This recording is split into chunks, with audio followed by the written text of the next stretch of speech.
Hello and welcome to Mythcast, the podcast where we talk about myth stuff, specifically classes, every Sunday. We are covering Clerics this week, and I will let Darian continue. So, guys, we're going to give some of the mechanical stuff with Clerics because a lot of people have said that we don't have player's guides, which we don't. We haven't gone through and written everything down because things change very often, and people want specific numbers, which, if we give specific numbers on a guide, we very well may change those later on. So, what I'm going to be talking about is sort of the broad strokes of the class and how to play it effectively. And then from there, we're going to talk about the specific things they get, like the customization choices you can make in your mechanics. And then after that, we're going to talk about some of the role playing applications those things have. When we're done with that, we'll open it up for questions and we'll give people a chance to talk and ask us things. And maybe we can have some stuff moving forward that we can work with clerics. It doesn't have to be cleric related when we're doing the questions. I know you guys have some things you want to talk about. That's totally fine. We'll get to those in just a second. So, to give a little context, clerics are something that I would call like a hybrid support class.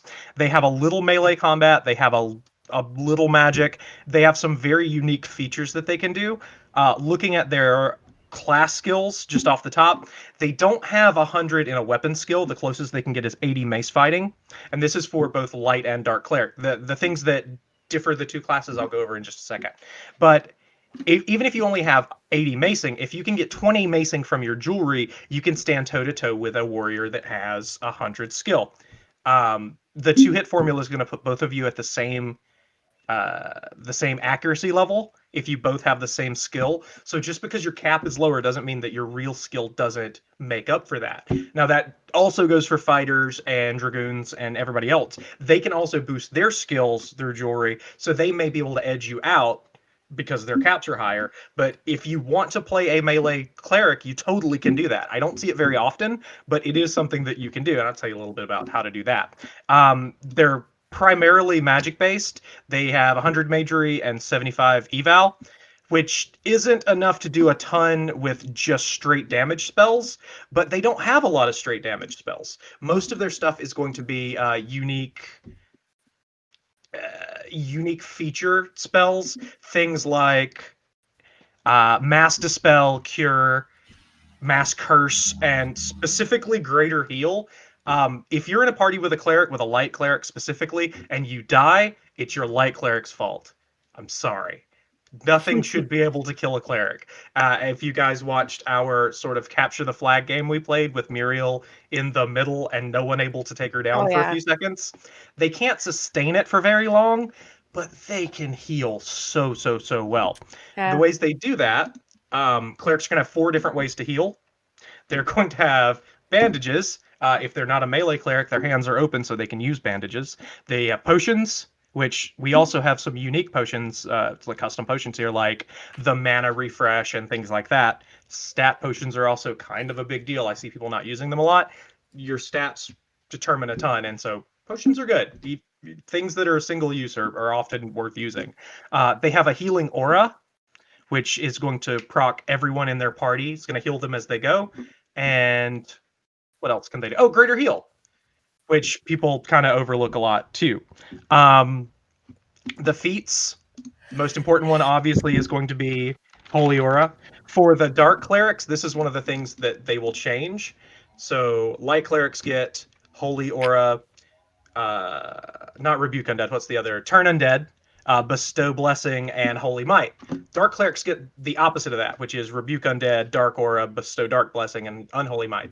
They do the same things, but they do them for good or dark aligned or evil aligned people.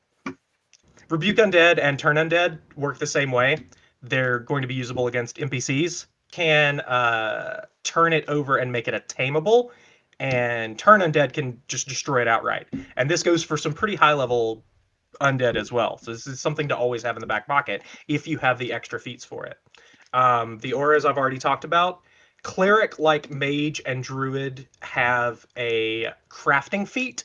For Light Cleric and Dark Cleric, it's Bestow Blessing or Bestow Dark Blessing, those are going to be using their Holy Water item that they can make that's level based, and it's going to be able to use to make class specific gear, like the Cleric robe, which is very, very good.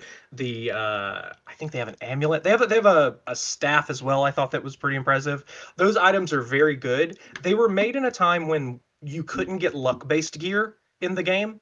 Tiravan that we based our game on didn't have that feature, something we added. So there's going to be some holdover with maybe I can get a better item through luck than I could get through some of my class craftables, but they're a lot of times they're items that you can't get mods on.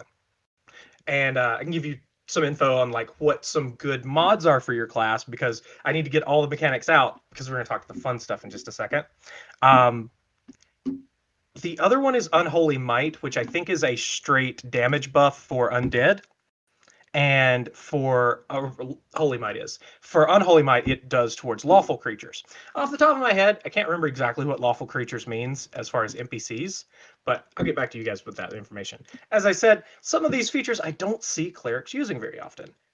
Since a lot of them don't do melee damage, I don't really see Holy Might or Unholy Might used very often. Some people use them, and I'm sure that there's somebody in the chat that's going to say that they know exactly when to use this thing. You don't, or do you gain karma? Yeah, that makes sense. White Bear says that he guesses it's NPCs that you do or don't gain karma from. The good NPCs are things like fairies and centaurs, and so like the things that would attack you for having bad karma, I believe they would count. None of them are strong enough to really merit a damage buff, so I'm gonna. This is a feat I'm going to look at. Yeah, they do bad things to our evil characters. Those are some things that I'm going to look at because that one particularly I think kind of underperforms. But that said, I don't really know how to use it. And as you know, the admin, we do go through the classes and we do go through like testing and everything. But some of the features off the top of my head, I've never used. So that's something that I'm gonna have to get back to you guys on. And you sorry. played a Also, cleric. No. I did. I didn't play. I played a Mythcast cleric, but I was just gonna say Nickel made a good point. Just in case people aren't entirely sure, lawful means like good karma. Right. That's something that we should probably say is that the alignment portion, like the good, evil, karma, chaos, all that, lawful chaos, that only counts for your character creation. After that, the game is only going to look at karma because you can't change your alignment. That property, it doesn't change, but your karma is dynamic. So if you raise your karma, even though you started evil, the game will treat you like a good character because you have good karma. It's not going to look and say that you have, chaotic evil alignment. It's going to look at your karma. So that is something that's a little counterintuitive, I guess. But it's if you don't like the good aligned creatures blowing you up when you walk through the forest, maybe work on your karma. Right. As far as the feats that, I mean, there is a holdover in the game with things like standard and kit feats and primary and secondary skills. We don't really go by those, but that is how it was set up before. So if you ever wonder why, it has those words on things, we've balanced the classes around what they can do. We didn't balance it around they need like 3 or 4 primary skills, like 5 secondary skills. None of that entered into any of it at all. They do have a specific feat that is I would say some people say is important to them. I don't know if it is. The Healer's Oath feat is going to drop all of your combat class skills and give you real boosts to your healing. And as a cleric, you're going to be able to heal better than anything else in the game, but you've given up all of your melee combat. And so if you do want to be a melee cleric, I would caution you against taking Healer's Oath. Mostly because the skill caps are a big deal, but also because you can't do that many actions at a time.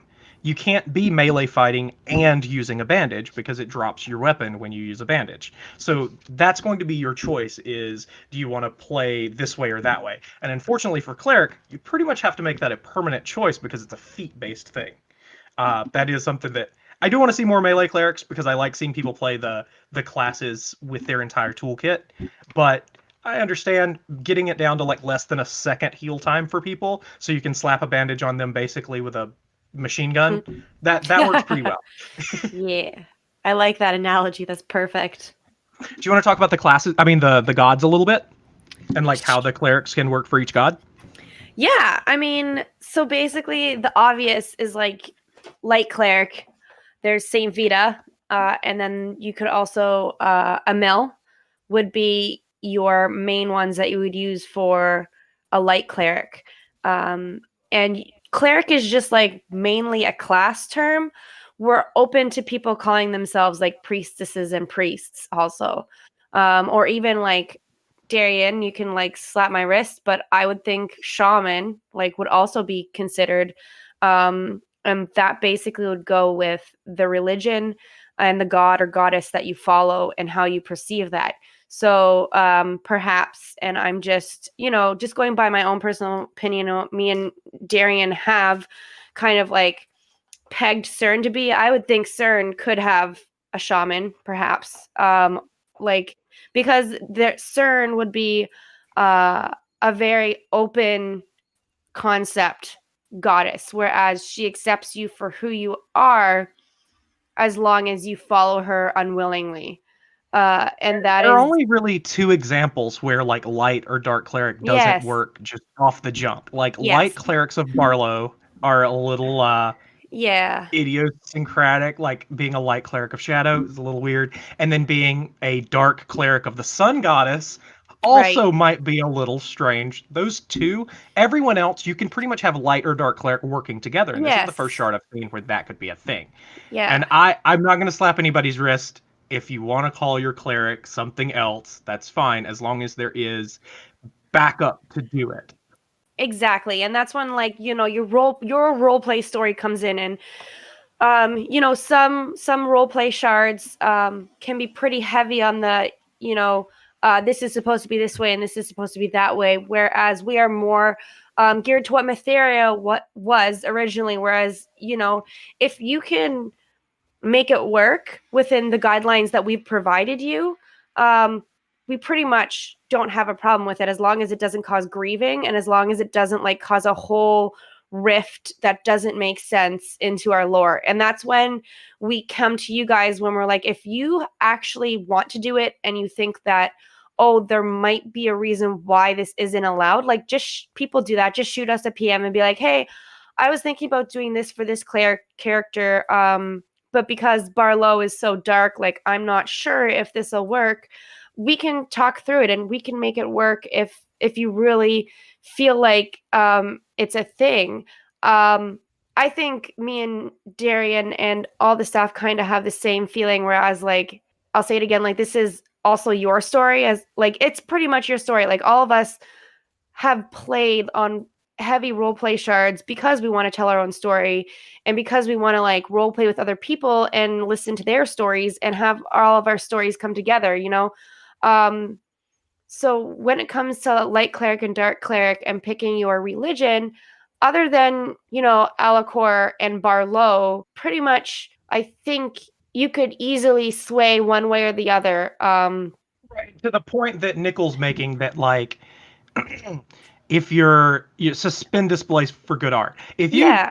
have a good idea, if you have a well thought out Yep. application with like I will totally look at it. I'm not saying blanket don't do this because then I'm gonna get 900 apps of people. It's like no, I'm totally gonna push I this want to through. play a cactus and it's gonna fall CERN and it's just gonna sit there and I'm gonna roleplay a Yeah, cactus.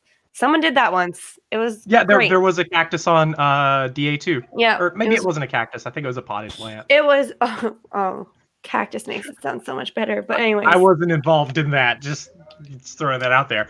I wasn't involved in it either. I just heard of it. Hmm. There is a specific thing here where a lot of people don't know that other than the five gods, we also have a cultist option. Yeah. So let me run through what the gods do for clerics, and then we'll talk to a cultist at the end because Yep.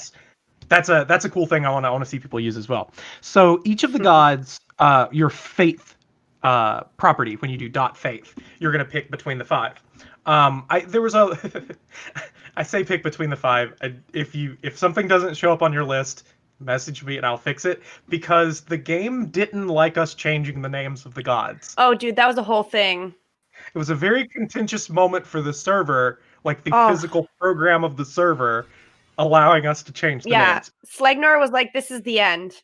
I like had a mini panic attack. Like we had to all have a meeting and have a whole spreadsheet and like talk about it because we didn't think it was going to break the server. Poor Slag was like, Slag at first he like messaged me and he was like, well, he's like, this is done. And I was like, what? And then I was like freaking out and he was like, oh no, I just meant like the coding is done. I just fixed it. It's fine. I had a moment there where something happened and I said, well, the shard's over. And then I got maybe 25 messages in the span of 3 or 4 seconds. Oh yeah, no, I was like freaking, but like we all saved the day, but I did not know that changing, like reprogramming the gods was going to be that difficult. But because we got they through touch so most much of it. stuff. They do. We didn't realize, which is great because, you know, Myth and Mytheria originally was like so god and goddess and religious central. We really, really, you know, it's something really big in us because religion and role play, you know, it's a great motivator. Interesting part, definitely. It is. It's It's a what we both wonderful find. motivator. And so I'm really glad we got it to work. I mean, it probably still has to be tweaked, but we're at the point where we're like, we can move on to other things and then come back to make sure it's good.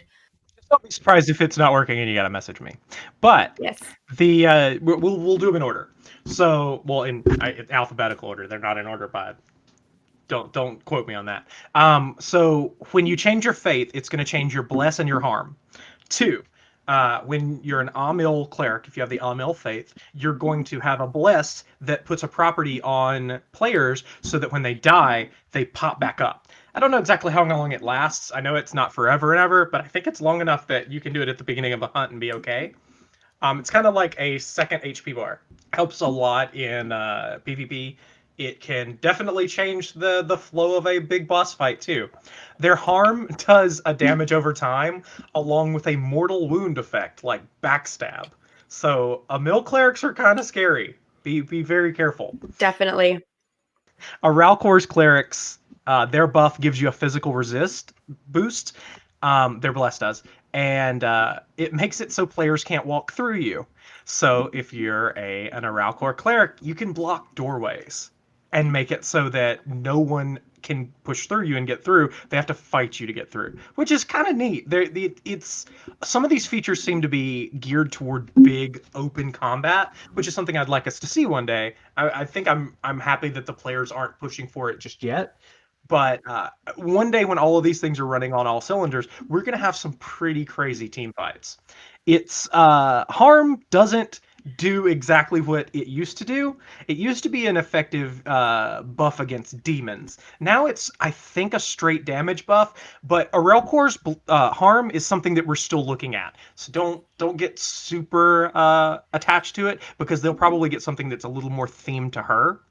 Barlow's kind of special. That bless, when you're hit, there's a chance that you'll be hidden and untargetable. So basically, you fade into shadow. And the harm is a summoning spider situation, where if you harm somebody, it throws a bunch of spiderlings on them. If you guys knew the old law harm from T2, that's it. Pocket spiders. Yeah, it's scary. I didn't know if spiders was something I wanted to leave on Barlow, because I removed all of the spider iconography. But it just looks so cool. I It can't does. help it. Mm-hmm. Saint Vita's is an auto heal when you take damage, so thematically, like you're turning back time on your own wounds, and the harm is a ranged spell like a regular harm, except it's distance based. So the closer you are to your target when you hit them with harm, the more damage you're going to do. Kind of like a reverse of some of the majory abilities. And the last one being CERN, hit makes the bless makes your opponent bleed and makes you do more damage when you hit them. So it is very, very good. And the harm does more damage the lower your HP. So their harm works like a berserker's rage. The last one is Cultist, which has the regular OSI bless and harm, but that one is specifically there. Actually, I take that back. Their harm is unique. It's life steal, so you do damage and heal yourself. Or is it the other? Or does it cost extra damage and do extra damage? All right, I had to double check that one because it's been so long since I've used it. Yeah, and I don't think anybody's really done Cultist yet, so we kind of haven't. Um, I think I remember correctly that it costs you HP but does more damage. So I think it costs you 15 HP and does 45 damage at distance. Oh, I think that we have some players that are doing some things that would work well as a cultist situation, but it's for ideas like worshiping it's a D&D idea where if you don't fit in with the other gods, you can worship a concept, or you can worship you can have a group that's worshiping some shadow or demon or whatever, and then we can use that to make you your own church, because some shards in the past have done it so that you can pick your god kind of irregardless of your roleplay. We're not really going to let that happen because the gods are such a big deal to us. So cultist is there for people that are building churches, which is something that we're totally okay with people doing. I mean, maybe some cult church is going to come out of nowhere and take everything over. Might happen.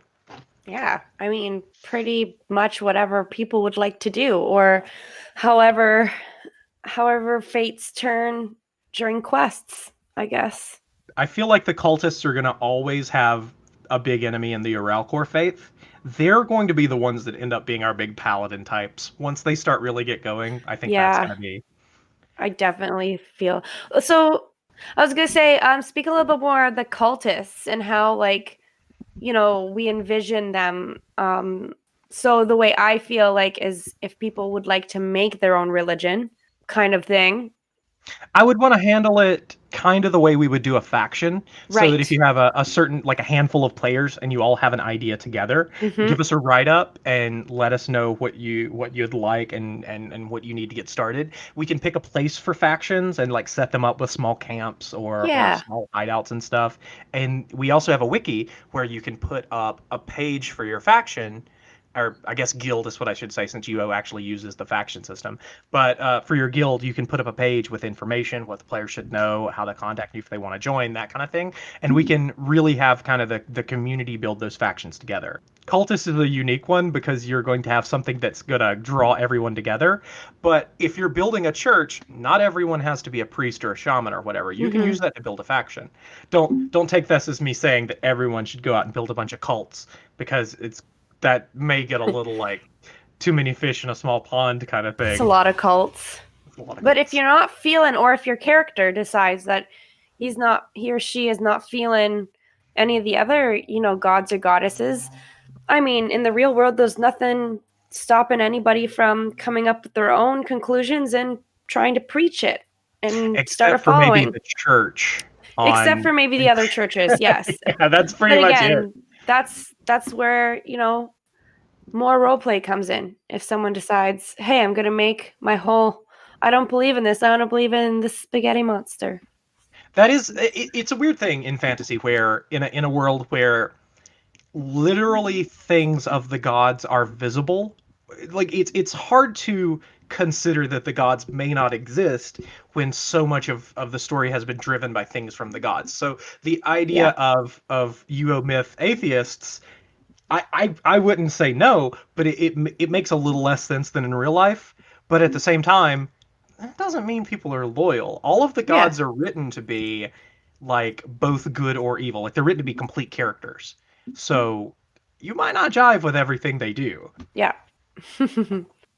I think one last little thing to help people out with their cleric is that when I wrote the religion, when I wrote the gods, I was taking from different religions around the world, and so each of them has kind of a different flavor, even if the concept comes together in one big culture, because the cities also have a little bit of different flavor too. And Hmm. so if you want to do what we've talked about with a lot of players and people in the past, like staff as well, we want players to eventually take over the churches and take over the cities and Yes. take over all the factions, because that way they can, just like Virgil is doing with the druids, he can build events around a core group of players that Hmm. are always going to show up. Yeah. And we want that to happen for the churches as well. So even if you're not doing big services, even if you're doing little things, like if you're, we talked about the shaman earlier, if you're doing things where you're doing divination for people or helping them with the crops, that kind of thing was the role of the shaman for a very long time. And so those smaller events are things you can do and can help out with building your church a lot. Yeah, that was very well said, Darian. Thanks. Is there anything else we need to give them before we open up questions? I mean, I think we're pretty good for I think we've said everything that we've needed to say. But I believe some people, I'm sure, have some questions. Definitely. So yeah, if you want, you can shoot your questions in the Myth General, or there's the Voice Companion, wherever that guy is. Yeah, it's down at the bottom. There, it's on it. Yeah, it's under non-Myth chat. It's actually like right above, so it's easier to get to. All right, so we do have a couple of questions coming in. Excellent. You guys could probably like mic if you wanted to ask your question as well, but no. This is being recorded. Yeah, so this is being recorded. So if you don't want, that's totally fine. He says, I've seen in the past that each god being able to be worshipped by both light and dark clerics. Is that the case here? Yes. So all of the gods are essentially gray, with the two specific, like the sun goddess and the moon god. They are a little more focused, but they absolutely, you could still do a dark cleric of Aralhor. You could. I know it's possible. Think about it. How many movies did we make of like a Sith hiding in the Jedi Order? Definitely do it. That is actually something that I want to say something about. Just as the admin, the names of classes and knowing from the feats that someone is a dark cleric or someone is a mage slayer or someone is a necromancer, we try our best not to use that kind of outside information to put roadblocks up with the roleplay. Yes, you can tell if someone uses the wrong spell if they're a dark cleric instead of a light cleric. But if you do that, you're shutting off the opportunity they have to build intrigue. And in the end, you're messing it up for yourself because they may have a big betrayal coming, where like a face heel turn, or they may have some situation where they're going to have to choose between the two things. And so if you cut it off early on just because you know the mechanics, you've shut the door on that thing. So we do ask that people give a little, like, a suspend disbelief, like Nickel said. Absolutely. Gregor goes on to say that they could be more like zealots in the sense that they're dark aura horns to more so help their church or their order of church in that way. I mean, you don't win a lot of wars fixing broken legs. You're going to need some dark clerics out there. Right. So it is definitely a fun thing. I've never seen that happen on a shard like this, where you have light and dark clerics work together. That'd be cool if it did. Yeah. It would. Yeah. I know St. Vita already sparks some, there's, everyone is always like, oh, but, he's the god of time. So, like, what dies, is it technically bad? Because that's the way time was supposed to do it. So, like, that's, like, also a really interesting, not roadblock, but just an interesting theory that it would be really cool if people decided to like play with that. Whereas, some St. Vidians would be like, no, like death and skeletons and all that are horrible, where others would be like, well, it's just the natural part of life and accept it willingly. And it's just kind of like, kind of an open chapter there where people can people haven't really play with it, one way or the other. Yeah, there's always, and playing on what Darian said, there's always roleplay and storytelling is like our number one goal on this shard. So again, if you do want to play a bad character, or not per se bad, because on this shard it's more like misunderstood, because to an evil quote unquote character, they might see themselves as a savior or as doing the right thing because that's what they believe in, because that is their religion, and look at like the St. Vidans or Alcorians as, the evil, because that's just the way they see it. So there is technically, going back to like, the cliche, there is no good and evil. It all is really in the eye of the beholder. And to do that, I actually did put specific things in both Saint Vita and Aralcor and Right. Barlow, and even Cern, where she's the god of like war and passion, and Yeah. Saint Vita's the god of time and death, where necromancy would offend most gods, but Saint Vita's like, I own everything from the moment time started to the moment time end.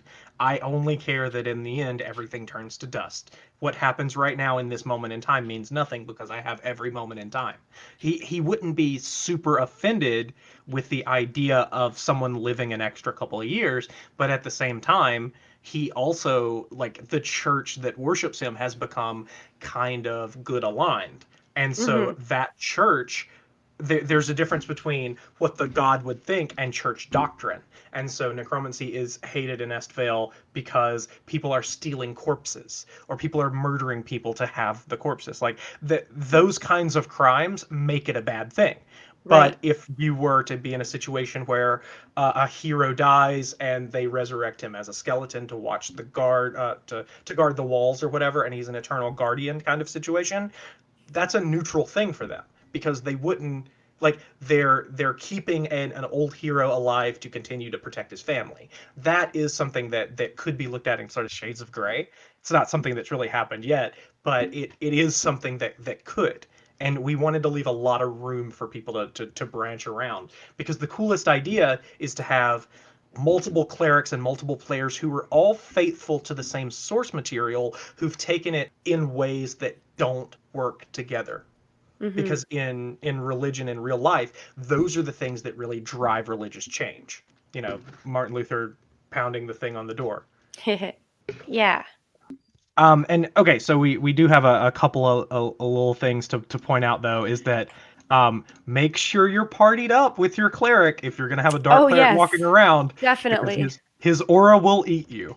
Right. The good guys aura boosts your HP every tick, and the bad guy, or the evil cleric's aura, is going to do damage at pretty good distance to everything in the area that's not partied. Oh man, this is a lot. Nickel posted a thing. We'll get to that in a minute. Oh, it's a joke. Okay. Okay. Anybody else have any questions that they would like us to get to on clerics right quick before we open it up to sort of open? Because we're going to do this once a week, so we probably should take just open questions as well. Otherwise, you're going to wait maybe a month for your class to come up. Does anybody have any other questions? Is there what? Talk to me, Gregor. What is there? So we do have 2 questions coming in. 2. Hold up. Says White Bear. Yes, this, did you not hear it? Yes, I went over the specific god blessings and harms, which for you, Craigor, since you played on T2. No, it's okay. I don't expect everybody to be here the whole time. Yeah. I've been recording. It's fine. They are old ones from T2 that we've repurposed. They've gotten a couple of little changes. We're waiting for people to really kind of do horrible things with them before we balance them out. Some of them might be a little better than they should be. Yeah, can you just go over them quickly? Not super quickly, like you don't have to talk fast or anything, but just like kind of give the basics. So, a mill resurrects you as an int. If you're blessed, it does mortal wound and damage over time when you harm them. A Ralcor does a physical buff and no walkthrough when you're blessed, and has a damage boost against some creatures when you harm them. Barlow does a % chance to heal % chance to hide when you're damaged, and the harm is the spider summon. Saint Vita does an auto heal on damage when you get hit, and range is the based range harm versus heal, depending on if you're partied or not. And the closer you are, the better. Cern does a bleed and damage increase with the bless. Naturally. And harm does more damage the lower your HP gets, which is kind of cool because you bless yourself, you bleed to lose HP, and then it buffs your harm because you have lower HP, and it's you pretty can awesome. Heal yourself back up. Cern to a T. Are non-cleric spells OSI harm? Yes. Like the mages and use magic device, everybody else has the regular harm. Yeah. Okay, so White Bear asked a good question. This is a good one. Dark clerics, elves. Can you make an elven dark cleric? Oh, this is gonna be fun. Let's talk about this. Because remember when I said earlier that the alignment system is only used for character generation and then it's lost after that and you use karma? Well, the other side of that coin is that it is the only thing used for character generation. And so you have to choose your alignment first. If you choose good alignment, which is required to be an elf, you can't choose dark cleric. And if you choose evil, you can't be an elf. So, unfortunately, elven dark clerics are not working. Yeah. Drow dark clerics are. Mechanically, elves and drow are the same as far Yeah. as stats and things like that, so you can still do that.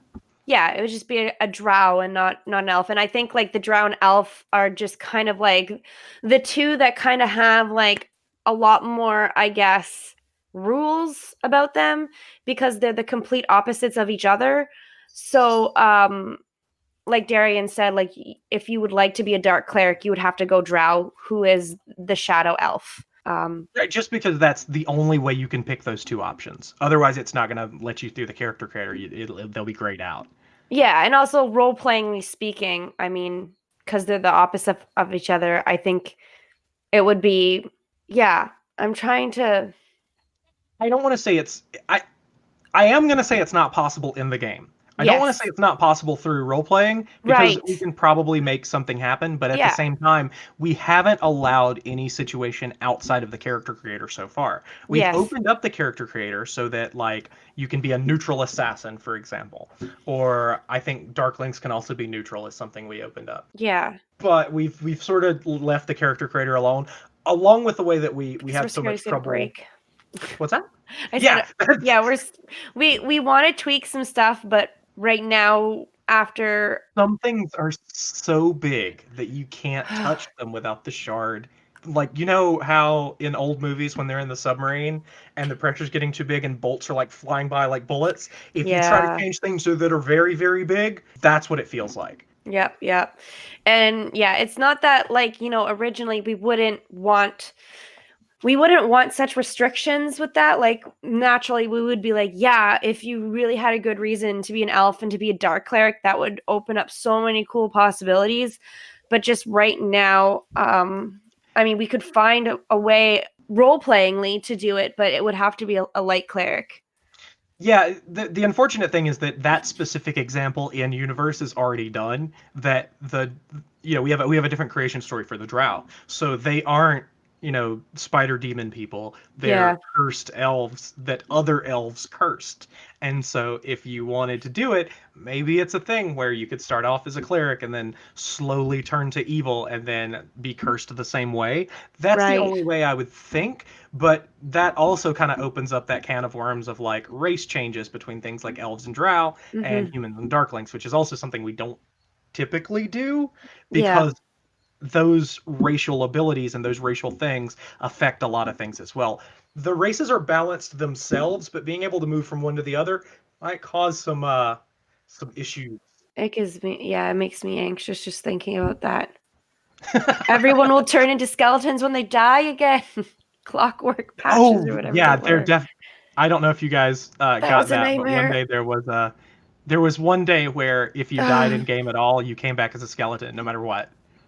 NPCs and like animals all came back as a patchwork Everyone skeleton. came back as a skeleton. It was crazy. Yeah, it was. Yeah, it was. We have come a long way. I think that I noticed that at like 9 in the morning, and I was just like, "Oh," I I had was like, totally forgotten about and that. Slegnor was like, "I don't know if I can fix this." He just said that outright, and I was just like, "What?"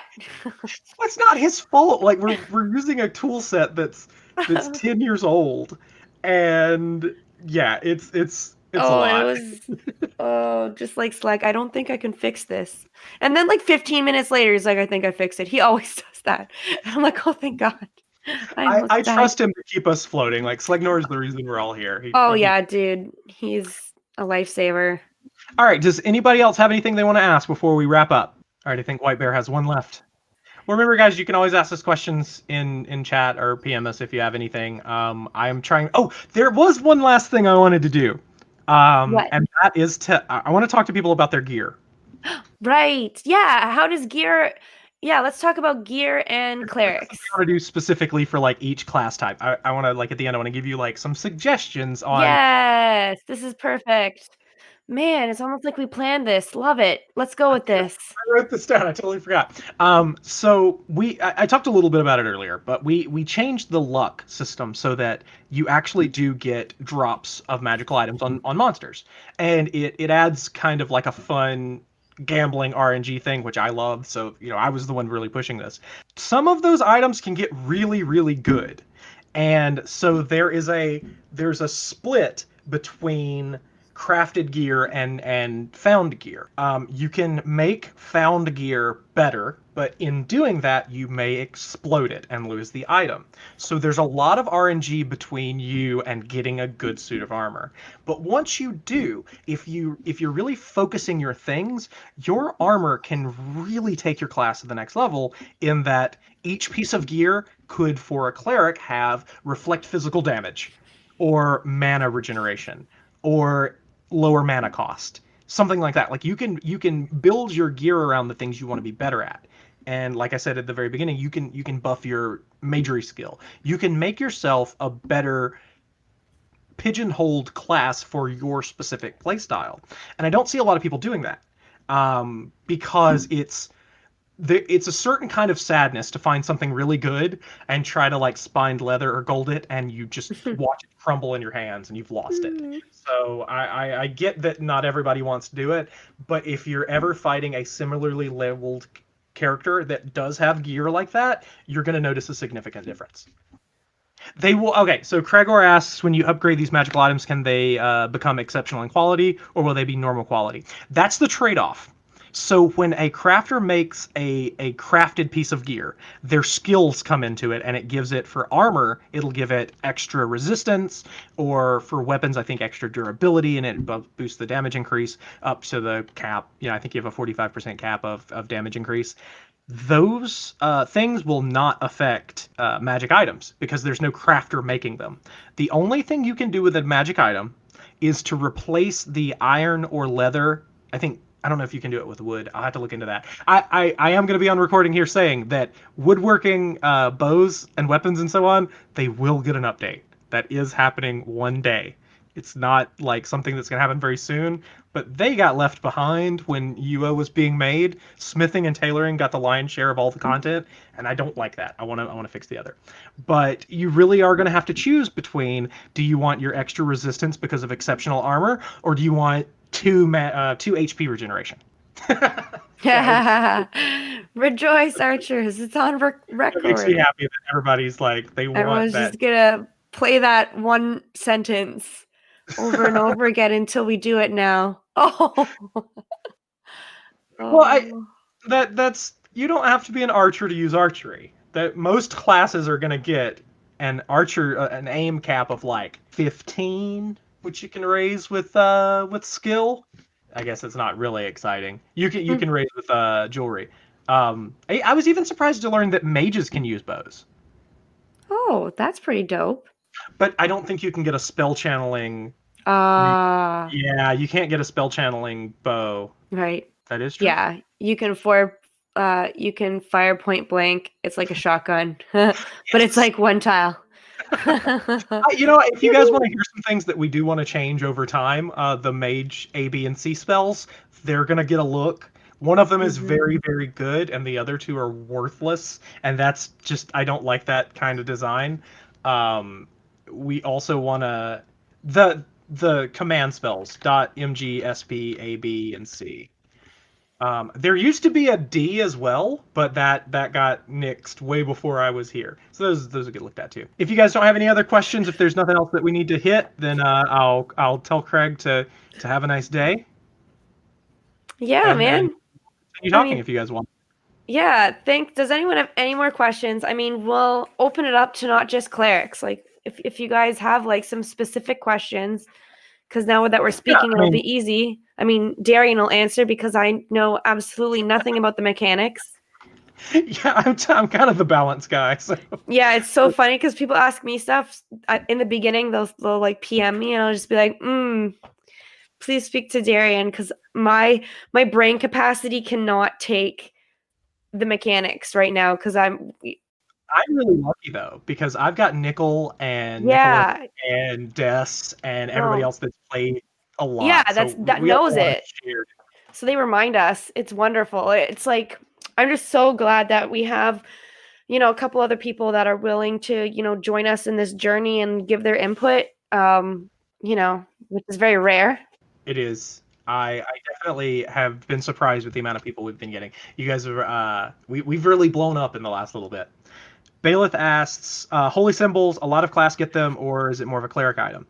I believe that only clerics and necromancers are the only ones that get them.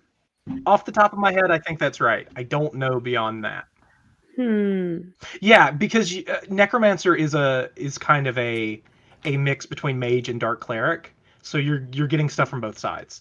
And I think you get the holy symbol or the unholy symbol because it's required for one of your feats. Technically, yes. Technically, you're a cleric. It's similar to the way that I think one of the rogue class or ranger and mage made mage slayer. A lot of the classes are kind of mixed to make new classes, which is something I want to do. Moving on, I guess I will say that I do want to add another set, not a set, but another cleric class that is more combat focused. But that's something that's going to be in the future. We don't really have the we can't really take that on right now. Okay. Yeah, we're really excited eventually when it comes. Yeah, it's going to be popular. So the Paladin and the Death Knight used to be all right. Let me tell this from the beginning. So all of the races, except for the two new ones, the Darkling and the Treekin, actually have a racial class that is not accessible right now. The humans get two, which is the Paladin and the Death Knight. For whatever reason, I don't know exactly. Paladin got such the short end of the stick when you get Paladin and Death Knight. Their feats are trash. And they're basically magic cavaliers, like cleric cavaliers. And so I want to take pieces from both of those classes and make them into a Templar class. That's definitely drawing board. You cannot accept that as what's going to happen because I'm not the one that's going to be doing it. This isn't canon. Yeah, this isn't canon. I'm just writing the suggestion. Whoever scripts it will work on that. Right. And see, that is another thing where I think we're going to differ.